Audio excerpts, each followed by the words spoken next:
Hello, good game. Welcome back, ladies and gentlemen, boys and girls, ghouls and goblins of all ages. Thank you for taking the time out of your day to help support the channel. It would be so amazing if you could drop a thumbs up right now down below. And of course, if you haven't subscribed yet, be sure to do so because at 35,000 subs, I'll be giving out a rare playset for the upcoming expansion into the Forgotten Realms, Adventure into the Forgotten Realms. Who knows? The Dungeons and Dragons one. It's right around the corner. It should take us, maybe a month to get there, a little bit more. So we do want to get there right as the set releases so you can get it fresh off the press. If you're looking for any more information, check out the Linktree link. It's got everything from the contests, giveaways, tournaments, affiliate links, the Patreon support, even our Spotify playlists are there, right? So, that's what is going on there. As far as today's video, we'll be discussing a tier list, HGG's tier list. This has over 34 decks on it. Not over 34, I guess I should say. It has 34 decks on it. It took me quite a while to create, but I do think that you guys are really going to benefit from it. We go from S tier down to F tier, talking about all of the decks that I've made within the last month, showcasing them through their strengths, their weaknesses, and talking about some of my favorites along the way. So buckle up, get ready, and let's go. Here we are, S tier. Right out of the gate, we have Sultai Ultimatum. This is a fine-tuned best of one version that dominates other aggro decks. It uses Elder Gargaroth instead of Vorinclex, which is really interesting, but it is a massive payoff, like I said, against those aggro decks. Within the best of one meta, which I typically focus on, the majority of decks you'll face are also aggro decks, which makes Sultai Ultimatum a great option if you're looking to rank up.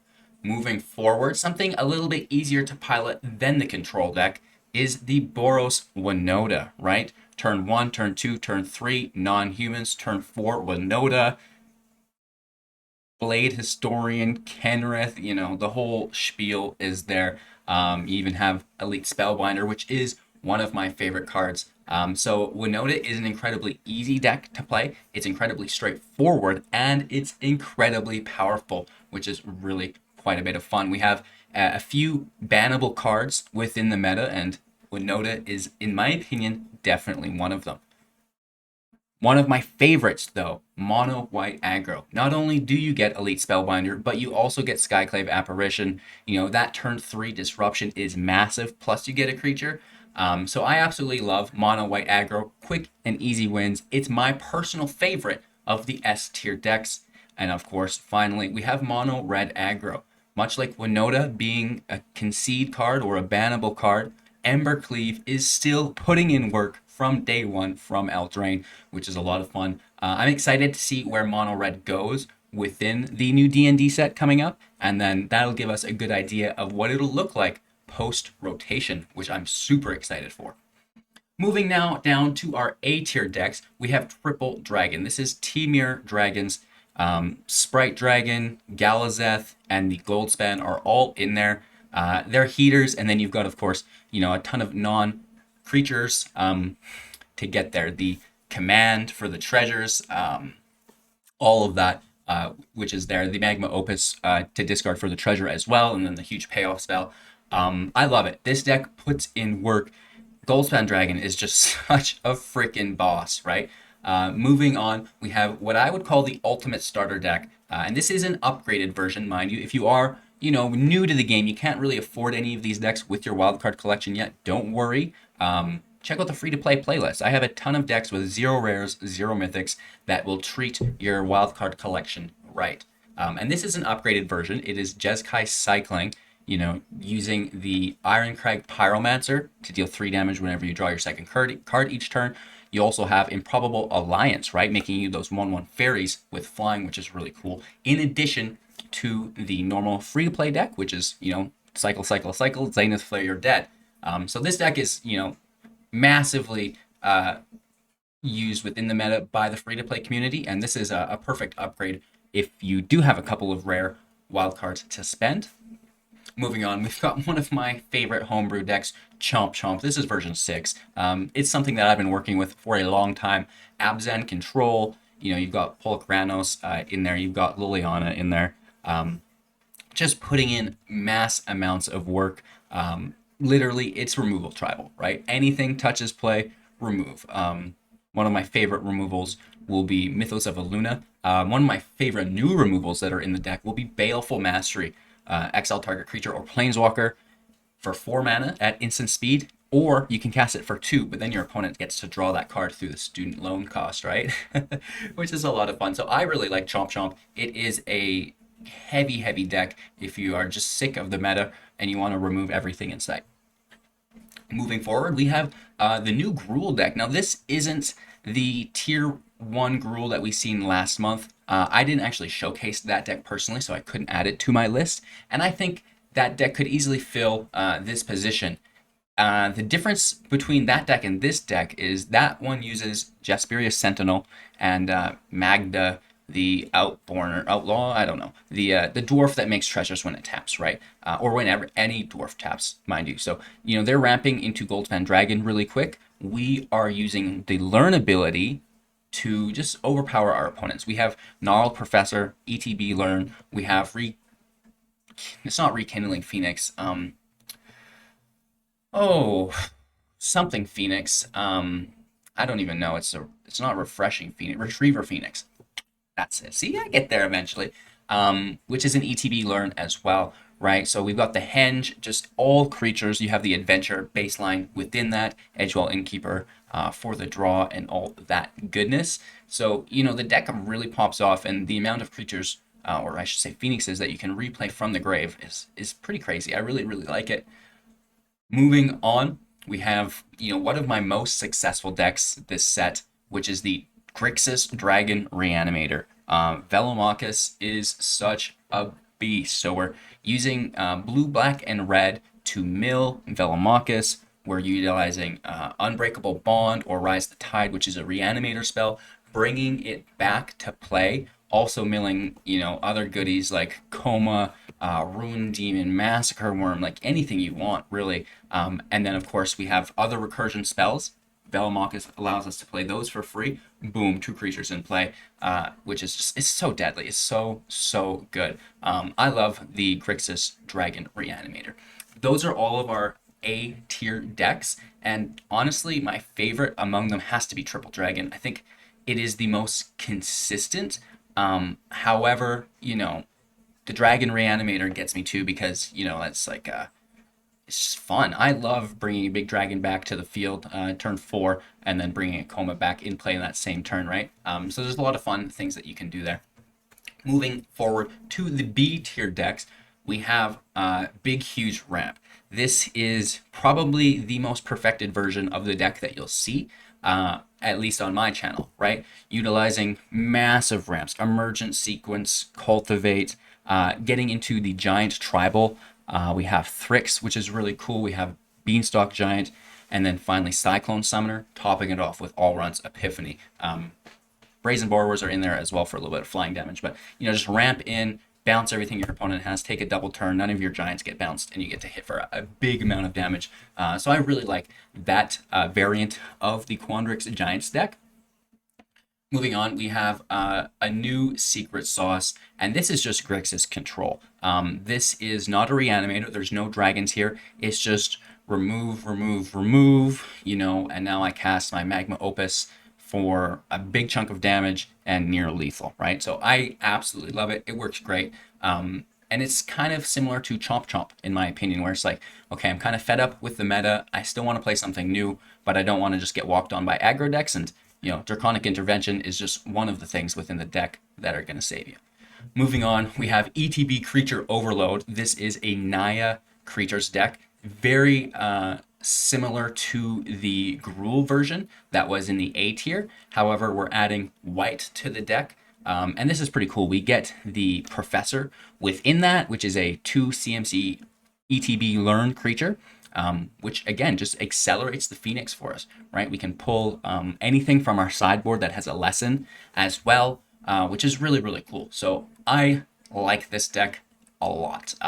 You see the Phoenix played a few times within the tier list, and this is one of the cards that when you look at by itself, it doesn't seem great, but the Retriever Phoenix, I think, is a very serious card, and we're going to see it a ton after rotation, in my humble opinion. Manifestation Food is very, very cool. This is kind of like an ETB deck. We use Thassa to bounce our creatures, and we're using the new card, Manifestation Sage. When it enters play, it will create a fractal equal to the number of cards in your hand, right? So we can draw a ton of cards. It's kind of redonkulous how many cards we can draw within this build. And then, we do have the food in here as well. The Wicked Wolf, the Goose, the Trail of Crumbs. The Trail of Crumbs is our big draw engine here. And, of course, the Troll King, which is so hard to deal with. That's a 7/6 with Vigilance. What do you do against that, right? So Manifestation Food is a blend of new cards with a very old deck that is incredibly powerful. The food deck lost a lot of love when the cat oven got banned, but I still, the food is so powerful, right? And that's what holds it into the B tier list here. Moving on, Double Dragon. Not quite as good as Triple Dragon, obviously. It is a little bit easier if you're a beginner. You don't have the green to worry about within your mana base. However, we do have triumphs for that style of deck, and the green really protects your dragons. Snakeskin Veil, for example, utilizing the treasure that Galazeth or Goldspan create, easy protection for your dragons. So this version is a little bit more vulnerable to removal. However, it is still just as explosive. My favorite deck within the B tier has got to be the ETB creatures. I love that Phoenix, and the Manifestation Food is kind of neat in a way. But then as far as being ultra competitive, probably just a big, huge ramp. I'm kind of in love with all these decks, if I'm being honest. It was hard to make this tier list, you guys. Moving on to our C tier, we have my secret weapon. And this is Azorius Magecraft. It pops off very, very nicely. Symmetry Sage, Magecraft, whenever you cast or copy, you can make the base power of something else too, which is great because we have it as a 0 power. We have the Clever Lumimancer, 0 power, and we also have the Spirit tokens, which we make through the Clarion Spirit, 1 power. So we can really buff everything up. Of course, the Light Scribe is there as well, which makes everybody buff, and there is explosive damage here. It's a lot of fun. Moving forward, we have Bleed My Own Blood, a revisit of an old deck, Rakdos Sacrifice. It's all right. Emerson Predator, making a showcase. Colourless Blood Mage here as well. It's not the best deck, but it's definitely not the worst deck. It still holds its own, which is really quite nice. Moving on to the Turbo Elves. Now, this deck is so much fun to play. Certain decks just have an amazing fun factor for me. We're using Double Major on the War Leader, Elvish War Leader, I believe, to double those, and then, we get Tacticians in play, and it just pops off as well. The Turbo Elves, if you can get it going, is a ton of fun. Moving on, we have Major Magecraft, and this is a Bant Magecraft deck revolving around, obviously, Lumimancer, the Light Scribe, like I aforementioned earlier, and then you get a little bit of the Quandrix interaction with it, right? You get Decisive Denial, you get also within the Magecraft, the Dragon's Guard Elite, which is a lot of fun, but then the Quandrix Command as well, and there's just a lot of really good interaction within this deck to put out damage from your creatures, but then also control the field within those interactions and the spells. Last but not least, within the C tier is the Lorehold combo. Ifrit, Flame Painter in the house. Access Tunnel is a new land that we got to make it unblockable. We also have, the Giant Killer, which can tap things, so it can get through this way. We have, I believe, the Seasoned Hallowblade to allow us to discard from our hand, so we get those free casts of whatever we want at instant speed with the Flame Painter. Amazing. Whether that be Amiria's Call, something like this, 7 CMC spell, 2/4/4 angels, everything else gets indestructible on your 4th turn. Okay, right, we'll take that. So I really like the Lorehold combo. A very, very cool deck if you're looking for an original jank that's fairly competitive. Moving forward now, I believe my favorite C tier deck has got to be Turbo Elves. Turbo Elves is a lot of fun. The Lorehold combo is cool too. But my secret weapon might be the most competitive, if I'm being honest. Moving forward to the D tier now, We have Krypton Breath. Now this is just classic Quandrix, with the denial, with the command, utilizing mostly everything we have in the big, huge ramp. A little bit of a different version that just doesn't perform as well, in all honesty. So if you're interested in seeing, the different kind of ways that it can go, check it out, right? Overwhelming Value is the Jeskai control deck. Again, it works if it pops off, but I'm just not entirely sure of how well it sits in the meta. And you'll kind of see that as a common theme now as we get to D, E, and F. Is like, well, I tried my best, right? The deck, it's right on the precipice of like, it can be really good if you get the right sequence of cards, but you can also get punished pretty hard. And it's about the majority of your matchups and how you handle the lion's share of those percentages, right? And the Jeskai control deck, it can run out of gas if you don't, potentially get your Whirlwind of Thought or something, right? So a lot of value. We've got the playing creatures, a ton of field wipes, and it's just a classic control deck. Phoenix 101, Mastering the Phoenix. This deck is actually probably better than D tier, but we ran out of room in the C tier. It is the learn, right? We've got the Professor, we've got the Phoenix, which is great. We have a little bit of Magecraft in here as well, I believe, within the Lumimancer and the Light Scribe. So this deck is kind of the best of both worlds. You take the learn you take the learn and the Magecraft, and you combine the two together to form something entirely new. The sum of the parts is quite impressive. And I really like this deck. It performs really, really well for me. The Big Kahuna, again, similar to the Big Huge Ramp, more focused on Alrund's Epiphany than the Cyclone Summoner, but at the end of the day, you still kind of do what you got to do. It's just a different variant, and I wanted to include them so you could kind of see the difference between the two and why one is ranked higher than the others. And of course, Fee Fi Fo Fum is, another version of it, right? I believe it's hard to distinguish them now because it was a couple of weeks ago. But one's got Ugin, right? One doesn't have Ugin. One's got more control. One's got, more creatures for adventure. Just the different little changes between them may be interesting for you guys to check out. My favorite of the D tiers has 100% have to be the Phoenix. I love it. The Learn, the Magecraft, it works together very, very well. Moving on to our E tier decks. We're almost done, you guys. Jund them into next week. This is Jund Elves. Basically, it's Golgari Elves or Witherbloom Elves now, but it has the Heart of Keld in it. And then you're using the Realm Walker. You're using the Heart of Keld to free play off the top of your library. Keld takes lands off the top for you. The Realm Walker will take elves off the top from you, allowing you to kind of keep that hand, and it's just a great way to build card advantage on your opponent, and a lot of fun. Quick turn 3 wins is a Lorehold Magecraft deck. You can pop off here so freaking hard, it's ridiculous. But it's also pretty flimsy if your opponent has the answers, right? So that's why it's rated so low. It's great if you're on your phone. If you're on a mobile device, you want quick matches, you don't want to be spending 30 minutes in a match, this is the deck for you because you either win or you lose real quick.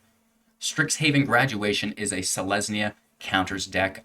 We have Semester's End in here as along with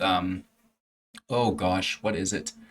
Conclave Mentor. So you can exile all of your cards from a wipe and then have them re-enter, and then tokens or counters, I should say, get distributed to your creatures, which can get doubled. It's just a laundry list of +1/+1 counters.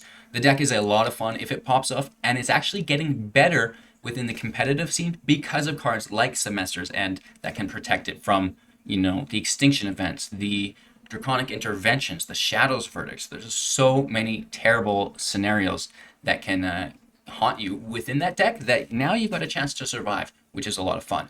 Creepy Crawlers is a mono black pest deck. You've got the Sledgemore Witch, you've got 10 the Pests. That's what's going on, right? You know what it is. It's great. It works pretty cool. And then moving forward, we have the Infinity Ritual, which is a Witherbloom version, incorporating green into this, using Culling Ritual to get into some very expensive cards, like Ugin. And, definitely, in my opinion, both are very competitive. They're different decks though, right? One's an aggro variant, the other's a control version. Creepy Crawlers, aggro, Infinity Ritual, mid-range control for Shizzle. My favorite E tier deck, honestly, has got to be the quick turn 3 wins. The Magecraft is so much fun. Next pick would be the Strixhaven Graduation, and finally the Infinity Ritual. No, all the decks are all fun. I can't decide, right? I shouldn't even try. Just all of them, and then we'll mix the orders up a few times, and you'll figure it out. Finally, we've got the F tier, Uber Flash. I think this is a good deck. It just didn't perform for me well. You know, we got absolutely hammered with it, and at the end of the day, we are trying to rank these decks by how competitive they are within the Mythic meta. Memorial Day Exile, definitely pretty jank. You know, just trying to keep Strixhaven fresh, playing with different deck ideas. Is fine, right? Not every deck needs to be the best deck. Sometimes it's cool to keep the creativity alive through that organic process of just, I'm building something that seems fun and appears to work together quite nicely. Unbelievable Bant control. You know, we've got Casminia, we've got Teferi. We're trying to take double turns, free casting the Seagate Restoration through those cards, which is really quite nice. It's great. Again, really bad luck in the matchups that we had within the video. I don't want to say that the deck isn't good, but you know, we do have to take what sample size we do have to accumulate the data here. Are You Annoyed is a Mardu tax or prison deck. We've got the Strict Proctor here. We also have Croxa that we're playing with, as well as the Hushbringer. So kind of terrorizing ETB effects and making the most out of that on our own end. Finally, we've got the Scooty Booty. This is a Quandrix Scoot Swarm Landfall deck. Explosive deck. It's a really cool jank deck, but again, at the end of the day, it just doesn't perform as well as the other Quandrix variants, so we've got to rank it down for that. And my favorite F-tier deck, probably Uber Flash, even though it performed the worst. I have hope for it, and I think the Unbelievable Bant Control or Bant Planeswalker deck is pretty cool as well. Woo! That was like 20 minutes of straight rambling. I hope you guys found a little bit of a good idea of an overview. If you don't watch the channel every day as to what the last little bit of videos have been like, now you can see the thumbnails. You can go back, find that video, and give it a watch if any of these spike your interest. And this is definitely something that I want to be doing more of, right? These tier lists of my own content and of all of the decks in general, right? If there's good decks, I'm going to showcase them and just give shout outs to the people who created them, of course. And maybe even 2 different variants of it. We'll do HGG list and like a super competitive tournament list as well. That could be fun. I don't know. Just new ideas for fun content. Let me know what you guys think. Thanks so much for watching. If you're looking for some of my favorites here, I'll have them in the description below. But again, just go on the channel, recent uploads, and you'll easily find them, right? It may be a dumb picture of my face there instead of the character, but you know, it's going to be the same title and look exactly the same, right? So cheers. Thanks for watching. I hope you all have a magical day. Check out the Linktree link if you want to get in on any of our contests, giveaways, tournaments, community. My Spotify is there. It's a lot of fun, right? So check that out. Thanks again. Have a magical day. We'll see you soon in the next.